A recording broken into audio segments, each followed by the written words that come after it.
Hey everyone, it's Final Round and my name is Jordan. So I slept on it, had some coffee, took a look at the lines again. Obviously, a lot of the Pacer stuff is still juiced. They're still hiding Obi Toppin props, Ben Shepherd props. It's very difficult to pick a Pacers player just because most of the lines are juiced, like Andrew Nimhard. You would really like his assist if Halliburton was declared out because he's been a good passer, but that line is juiced. TJ McConnell, a lot of his lines are juiced. So I found 3 different plays, but this isn't the best game in the world to find value, but I think I found a little bit of value here. So you will see images that come up on the screen. Those will be from a data app called Outlier. There'll be a link in the description that'll give you a 7-day free trial for Outlier. And now this first pick, I'm just going to say it, and hopefully the curse doesn't come back. Drew Holiday over 1.5 first quarter assist at plus 118. This was a plus 180 play last game. He's gone over in 7 out of 10 games in the playoffs, and he's gone over in 5 straight. He's gotten 3 in both games of this series. So hopefully the curse doesn't come back. He's been playing really well. He plays 9 minutes in the first quarter. He'll play about 4 or 5 minutes to start the first quarter. And if you take this play, don't freak out when he comes out because he's going to come right back in for the last 4 or 5 minutes of the first quarter. And he just needs 2 assists. He's been passing the ball really well. I don't expect the Celtics offense to slow down here on the road. So if this hits, hopefully I don't have to subliminally give first quarter props in the future. So here we go. Drew Holiday over 1.5 first quarter assist. And if you guys could, please like the video. And if you haven't, please subscribe to the channel. If you have a little bit of extra time, could you leave a comment for the algorithm? You could just say anything. The second pick is Jason Tatum over 9.5 rebounds at minus 125. Now, to get 9.5 rebounds for him previously was not minus 125. It was like minus 150. The value was not there. So he had a bad game. He had 6 rebounds, and now we get the value back here at 9.5 rebounds.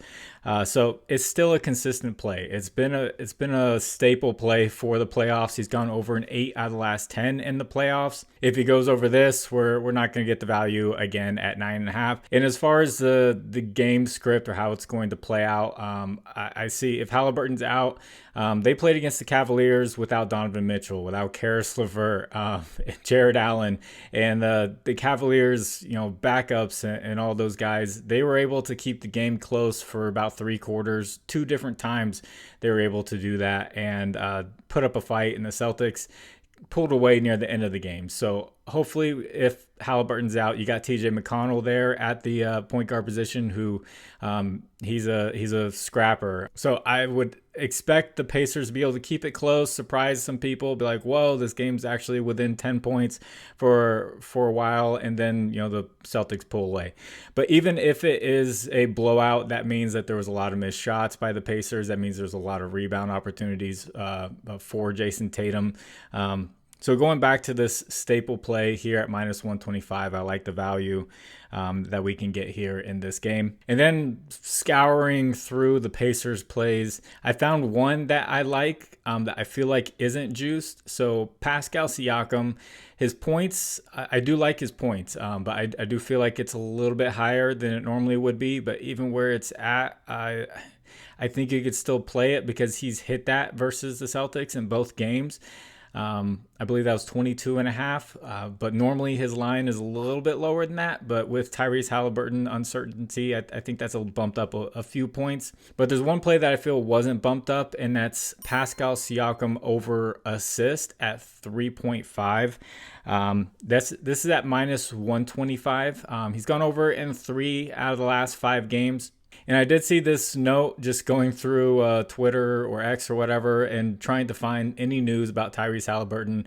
And this person wrote that Woj said that if Tyrese Halliburton plays, he's not going to be anywhere near 100%. So if we get a not anywhere near 100% Tyrese Halliburton, or we get no Tyrese Halliburton at all, Pascal Siakam has played 5 games with the Pacers at where Tyrese Halliburton did not play, and he has gone over this assist line in all 5 games.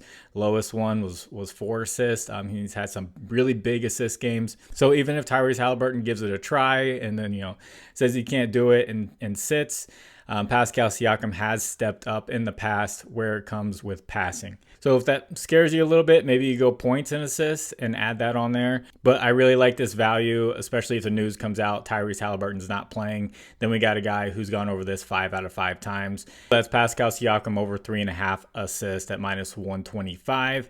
And I also like to shout out my partners, Underdog, Fantasy, Sleeper, ParlayPlay, and ChalkBoard. Use promo code FinalRound11 on any of these. I'll match your first deposit. There will be links in the description that'll take you straight there with the promo codes. And thank you to anyone who uses those. As far as a recap goes, I haven't recapped the past 2 games. So I had Obi Toppin over 8.5 points. That hit. This is the game 2. Andrew Nimhard over 4.5 assists. That hit. Drew Holiday over 24 points, rebounds, and assists. That hit. And then I subliminally threw out Drew Holiday over 1.5 rebounds and then 1.5 assists. He got 1 rebound in the first quarter, and then he ended up with 3 assists. So the subliminal first quarter props went 1-1, but the plus 180 hit. So if you played both of them, you still made money. So we had 3 regular props hit. So those swept, and then the subliminal first quarter props went 1-1. So you definitely would have made money if you played those. And then last night I had PJ Washington over 5.5 rebounds, and I felt like he was running away from rebounds for most of the game. He did hook right there at 5, but he definitely had plenty of opportunities to get 1 more rebound.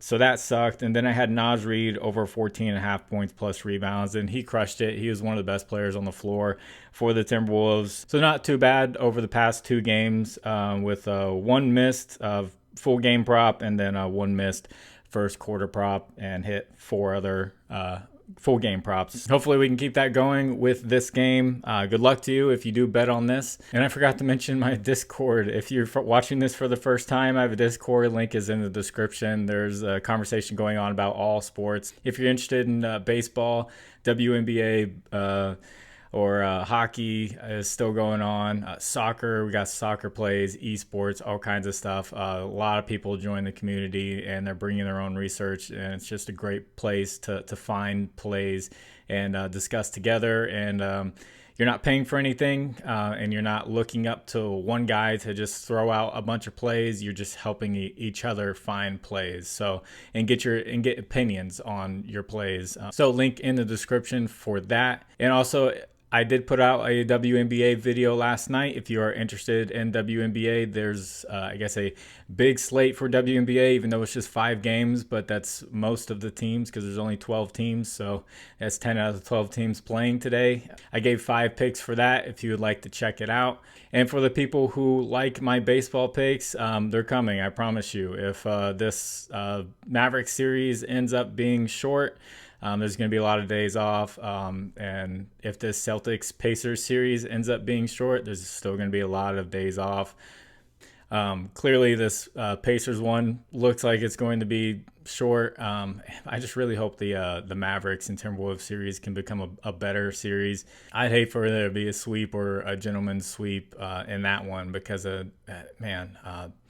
Anthony Edwards, just his shooting has been just abysmal. And, he talks a lot, and it just hasn't really shown on the court lately. I was starting to fall for the hype of next face of the NBA. And when you think of the next face of the NBA, you think of like little kids looking up and saying, I want that guy's shoes. I want to wear his shoes. And you look at Anthony Edwards, and he looks like that kind of guy. You don't see any little kids saying, man, I really want to wear Nikola Jokic's shoes or anything like that. No disrespect to Nikola Jokic, but I really hope that series can get turned around and we get a good one. Going to get this one edited and get it out to you. I know it's later than I usually do, so God bless you all. It's Final Round. My name is Jordan. I'll catch you on the next one. Bye.